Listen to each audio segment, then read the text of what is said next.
وَإِذَا قُرِئَ الْقُرْآنُ فَاسْتَمِعُوا لَهُ وَأَنصِتُوا لَعَلَّكُمْ تُرْحَمُونَ نحمده ونصلي على رسوله الكريم اما بعد فاعوذ بالله من الشیطان الرجیم بسم اللہ الرحمن الرحیم ان الدین عند اللہ الاسلام۔ اللہ سبحانہ و تعالی کے ہاں سب سے خوبصورت دین اسلام ہے۔ دین اسلام نے جہاں مردوں کو فوقیت، عزت، مقام و مرتبہ دیا ہے، وہاں عورت کے حقوق کا بھی خیال رکھا ہے۔ اسلام سے قبل دیکھیں تو کس طرح جاہلانہ رسومات کی جاتی تھی کہ جس گھر میں بیٹی پیدا ہوتی اس گھر والوں کو طرح طرح کے طعنے دیے جاتے اور بیٹی کو زندہ ہی درگود کر دیا جاتا، لیکن اسلام نے آ کے عورت کو مقام دیا، ممتاز کیا، عزت دی۔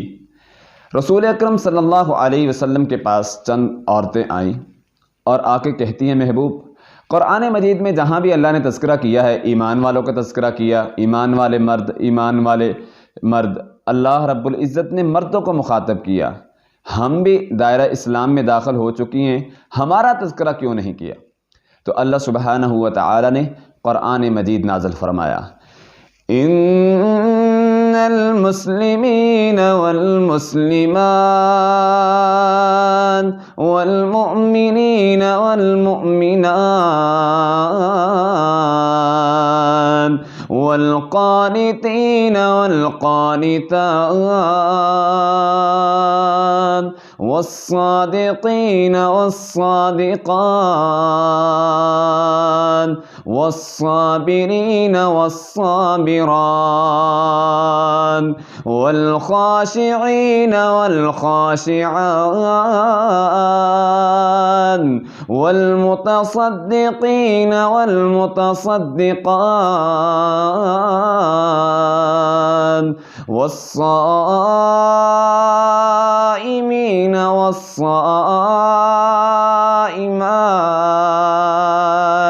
والحافظین فروجهم والحافظات والذاکرین اللہ کثیرا والذاکرات اعد اللہ لهم مغفرة واجرا عظیما۔ اللہ سبحانہ و تعالی نے مومنوں کا تذکرہ کیا، فرمایا مسلمان مرد، مسلمان عورتیں، مومن مرد، مومن عورتیں، غصے کو پینے والے مرد، غصے کو پینے والی عورتیں، سچ بولنے والے مرد، سچ بولنے والی عورتیں، صبر کرنے والے مرد، صبر کرنے والی عورتیں، اللہ سے ڈرنے والے مرد، اللہ سے ڈرنے والی عورتیں، صدقات و خیرات کرنے والے مرد، صدقات و خیرات کرنے والی عورتیں، اور روزہ رکھنے والے مرد، روزہ رکھنے والی عورتیں، اور اپنی عزت اور شرمگاہ کی حفاظت کرنے والے مرد اور شرمگاہ کی حفاظت کرنے والی عورتیں، والذاکرین اللہ کثیرا والذاکرات، اور اللہ کا ذکر کرنے والے مرد، ذکر کرنے والی عورتیں، اعد اللہ لہم مغفرہ، اللہ سبحانہ و تعالی نے ان کے لیے مغفرت کے سرٹیفکیٹ جاری کر دیے، اور ان کے لیے آخرت میں کیا ہے؟ اجرا عظیما، اللہ نے ان کے لیے بہت بڑا اجر عظیم رکھا ہے۔ اسلام کا اسلوب، قرآن مجید کا اسلوب، اللہ نے مرد و عورت کو برابر کا مقام دیا۔ اسلام نے عورت کو عزت دی۔ نبی کائنات صلی اللہ علیہ وسلم نے خواتین کے لیے، عورتوں کے لیے اور بھی خوشخبریوں کے پیغامات جاری کیے۔ آقا علیہ السلام نے عورتوں کے لیے ایک ایسی چیز کی خوشخبری دی جو ہر انسان چاہتا ہے، مسلمان مرد ہے یا عورت ہے، چھوٹا ہے یا بڑا ہے، امیر ہے غریب ہے، عوام ہے حکمران ہے، ہر انسان امام ہے خطیب ہے، ہر انسان یہ چاہتا ہے کہ مجھے جنت مل جائے۔ نبی کائنات صلی اللہ علیہ وسلم نے دنیا میں عورتوں کو جنت کا پیغام دیا۔ آقا علیہ السلام فرماتے ہیں، جو عورت 4 کام کر لے گی، اذا صلت المرأة خمسها، آقا علیہ السلام نے فرمایا پہلا کام، جو عورت 5 نمازوں کی پابندی کرے گی، وصامت فرجها، اور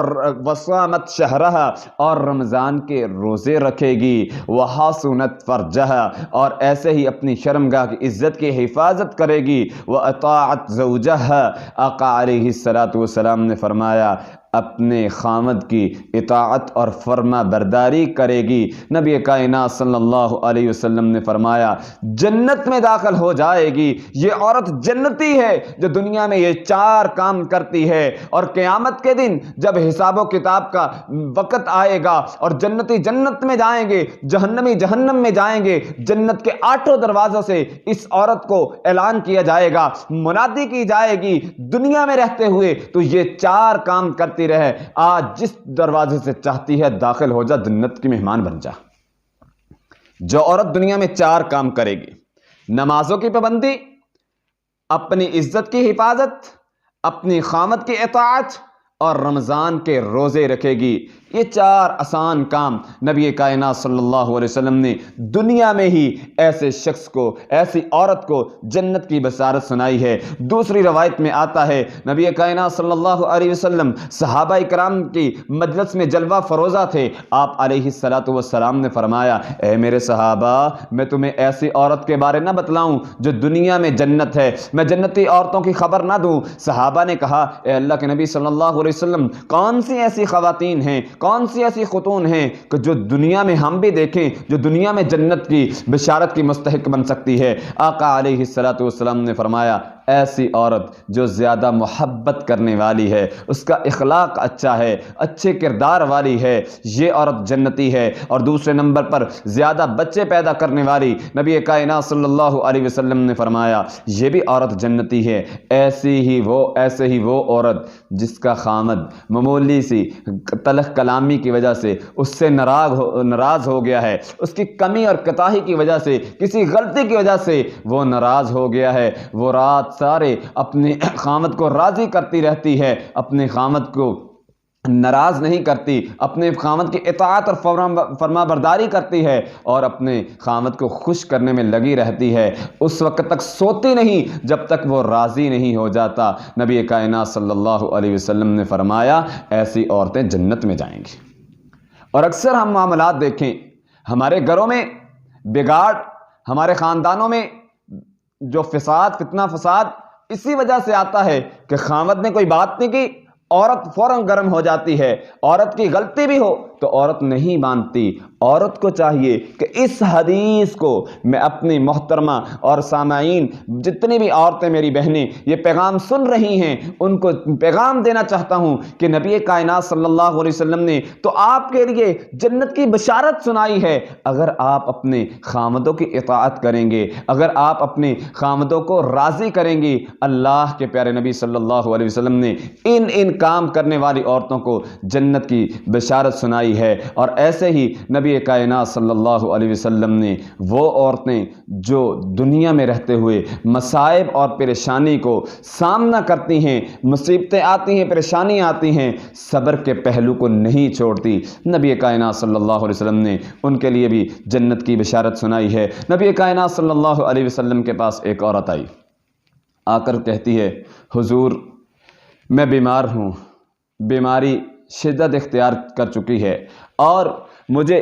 بیماری مرگی کا دورہ پڑتا ہے اور مجھے ہوش نہیں رہتا، دعا کیجئے اللہ رب العزت مجھے صحت عطا فرمائے۔ نبی کائنات صلی اللہ علیہ وسلم نے فرمایا اے بی بی، اگر تو اس بیماری پر صبر کرے گی تو کل قیامت والے دن تجھے جنت ملے گی۔ یہ عورت کہتی ہے اللہ کے نبی میں صبر کرنے کے لیے تیار ہوں، اگر مجھے اس بیماری کے بدلے جنت مل جائے تو مجھے اور کیا چاہیے، میں اس مصیبت کو جلنے کے لیے، اس مصیبت کا سامنا کرنے کے لیے صبر کے ساتھ کھڑی رہوں گی، لیکن حضور میرے لیے دعا کیجئے۔ دیکھیں عورت کیا کہتی ہے، حضور اس بات کی دعا کر دیجئے کہ جب مجھے دورہ پڑتا ہے، مجھے خیال نہیں رہتا، میرا پردہ سلامت نہیں رہتا، حضور دعا کیجئے جب مجھ پر بیماری کا دورہ پڑے میرا پردہ محفوظ رہے، میری عزت محفوظ رہے، میری عزت پر آنچ نہ آئے، میرا پردہ محفوظ رہے۔ نبی کائنات صلی اللہ علیہ وسلم نے اپنے صحابہ کو بتایا، فرمایا صحابہ تم جنتی عورت دیکھنا چاہتے ہو؟ صحابہ نے کہا جی حضور ہم دیکھنا چاہتے ہیں۔ فرمایا فلاں عورت کو دیکھ لو جو مصیبت میں، پریشانی میں صبر کے ساتھ مظاہرہ کرتے ہوئے اپنی مصیبت کو جو سنبھال رہی ہے، صبر کا، استقامت کا پہلو کو اختیار کرتے ہوئے، اللہ کی رضا کو خندہ پشانی کے ساتھ قبول کرتے ہوئے کہ مجھے اس کے بدلے میں جنت ملے گی، صبر اختیار کرتی ہے، صبر کے پہلو کو اختیار کرتی ہے، اللہ رب العزت ایسی عورتوں کو جنت عطا کریں گے۔ تو میری گزارش یہ ہے کہ دنیا میں کمیاں کوتاہیاں ہو جاتی ہیں، معاملات ہر انسان کے ساتھ بنتے ہیں۔ وَلَنَبْلُوَنَّكُمْ بِشَيْءٍ مِّنَ الْخَوْفِ وَالْجُوعِ وَنَقْصٍ مِّنَ الْأَمْوَالِ، اللہ فرماتے ہیں ہم اپنے بندوں کو آزماتے ہیں، کبھی غمی دے کر، کبھی خوشی دے کر، کبھی خوف دے کر، کبھی جو ہے وہ خوشی دے کر، اللہ فرماتے ہیں نعمتیں دے کر، نعمتیں چھین کر آزماتے رہتے ہیں۔ لیکن ہمیں کیا کرنا چاہیے؟ اگر کوئی پریشانی مصیبت آئے تو عورتوں کو چاہیے کہ وہ صبر کو اختیار کریں، صبر کے پہلو کو اختیار کریں۔ اس کے بدلے میں کیا ملے گا؟ نبی کائنات صلی اللہ علیہ وسلم کی زبان اطہر سے، زبان نبوت سے یہ الفاظ نکلے کہ جو صبر کرتی ہیں اللہ رب العزت نے ان کے لیے جنتی اعلیٰ مقامات رکھے ہیں۔ اعد اللہ لہم مغفرہ، اللہ نے دنیا میں بھی ایسی عورتوں کے گناہ معاف کر دیے، وَأَجْرًا عَظِيمًا، اور قیامت کے دن بہت بڑا اجر عظیم عطا کیا جائے گا۔ الہ العالمین ہمیں ان اعمال پر عمل کرنے کی توفیق عطا فرمائے۔ اقول قولی ھذا استغفر اللہ من کل ذنب واتوب الیہ۔ وَإِذَا قُرِئَ الْقُرْآنُ فَاسْتَمِعُوا لَهُ وَأَنصِتُوا